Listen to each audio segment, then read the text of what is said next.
Dumating sa bansa ang dating WBO heavyweight champion na si Evander Holyfield. Pinangunahan nila ni pambansang kamao Manny Pacquiao ang relief operations para sa mga biktima ng Bagyong Pablo sa Mindanao. May news to go si Dano Tingkungko.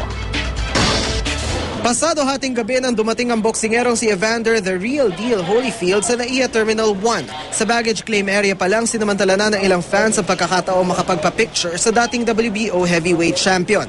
5 araw mamamalagi sa bansa si Holyfield na pangungunahan ng relief effort ng Global Village Champions Foundation. Nitong nakaraang Disyembre lang, pinangalan ng Goodwill Ambassador si Holyfield ng nasabing foundation. Makakasama niya si pambansang kamao at Sarangani Representative Manny Pacquiao na siya namang Goodwill Ambassador for Asia ng parehong foundation. We here to feed the hungry. Yeah. Unang pakay raw ng grupo sa bansa ang mga lugar sa Mindanao na matinding sinalanta ng Bagyong Pablo, kasama na ang lalawigan ng Sarangani na kinakatawan ni Pacquiao. We started shipping containers the day of the storm. Evander is a new Goodwill Ambassador named by Mohammed, and as you probably know, Manny is the Global Village Ambassador for Asia. So it's a meeting of the summits of the two ambassadors. Isa rin daw sa plano ng grupo ni Holyfield ang pakikipagkita nila sa pambansang kamao. Seeing Manny Pacquiao here while you're here? Sure.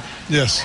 We're just coming together to help the people and just trying to show for sports-wise that, you know, we do more than fight. Halos 2 taon na nakalipas mula nang huling sumabak sa ring si Holyfield na kilala sa buong mundo sa 2 beses nitong pagpapatumba sa kapwa dating WBO heavyweight champion Mike Tyson. Nauna na rin niyang sinabi Oktubre nung nakaraang taon na magre-retiro na siya sa boxing. Pero ngayon, kinumpirma niyang handang-handa siyang muling sumabak sa ring. I changed my mind.